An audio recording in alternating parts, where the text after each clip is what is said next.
कार्यकर्ते जबाबदारीच असते, कुणी आलं तर त्याचे काम त्या ठिकाणी सुरू करावे. रोहितजी, पवार विरुद्ध पवार होऊ नये अशी एक मांडणी इतक्यात सुप्रियाताईंनी केली. एबीपी माझाच्याच विजनच्या कार्यक्रमामध्ये त्या बोलल्या होत्या.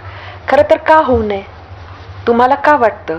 कारण जर पवार झालं नाही तर कोणीतरी दुसरं बाहेरचं पण उभं राहू शकतं. बरोबर आहे. हा, आणि जर पवार वर्सेस पवार होणार नाही असं जर म्हणत असाल 2029ला, तर त्याचा अर्थ खरं तर असा निघू शकतो की आयदर विलिनीकरण होणार किंवा दोन्ही पक्ष महायुती किंवा महाविकास आघाडी ह्या एकाच बाजूला असतील.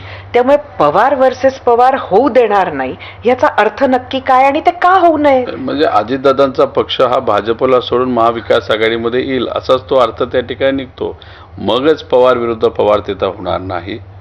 पण उद्या जाऊन जर ते सत्तेत राहिले, भाजपच्या मांडीला मांडी लावून बसले आणि आम्ही विरोधात राहिलो आणि उद्या जाऊन पवार परिवारातलाच एक उमेदवार त्यांनी दिला आणि इथून सुद्धा जर निर्णय झाला तर पवार विरुद्ध पवार होणार.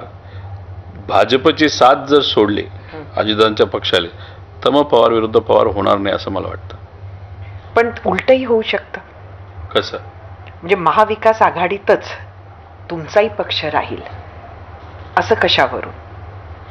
ते पक्षाचं मला सांगता येणार नाही. पक्ष हा वरच्या लेवलला हँडल केला जातो. निर्णय हे अनुभवी नेते घेतले जातात. मी तसा अनुभवामध्ये फार लहान आहे, विचारामध्ये नक्कीच काही प्रमाणात पक्का झालेलो आहे.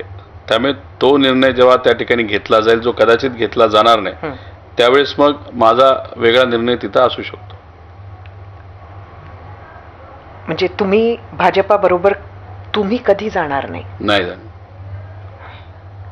एखादा भाजपचा नेता चांगला काम करत असेल तर स्वागत करेल, पण भाजप बरोबर जाणं हे एकतर निर्णय घेतला आहे तर तसाच ठेवणं अतिशय महत्त्वाचं आहे.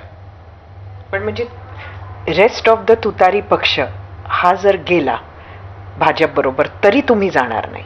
आता शेवटी आज जो संघर्ष आहे तो एका विचाराच्या विरोधात आहे. मग आपण जर भूमिका घेत असताना आज ही भूमिका, उद्या ती भूमिका. आज आपण म्हणतोय शिवशाहू फुले आंबेडकरांचा आपला विचार आहे, संतांचा विचार आहे आणि पलीकडे जो प्रतिगामी विचार आहे जो आम्हाला चालत नाही आणि त्याच्यावरच आपण गेलो तर मग असं होऊ शकतं आत्तापर्यंत आम्ही जे बोलतोय ते खोटं तरी बोलत होतो, नाही तर चुकीचं राजकारण त्या ठिकाणी होतं. त्यामुळे एक आहे, काम करत असताना अजेंड्यावर काम करणं फार महत्त्वाचं आहे. एखादा अजेंडा घेऊन आपण पुढे गेलो असू तर मग ती वेगळी गोष्ट. पण अचानक फक्त कुठेतरी तडजोड करण्यासाठी नाही तर काय करण्यासाठी हे जर होत असेल तर लोकही स्वीकारणार नाही असं मला वाटतं. प्रश्न असा आहे की दादांबरोबर लोकांनी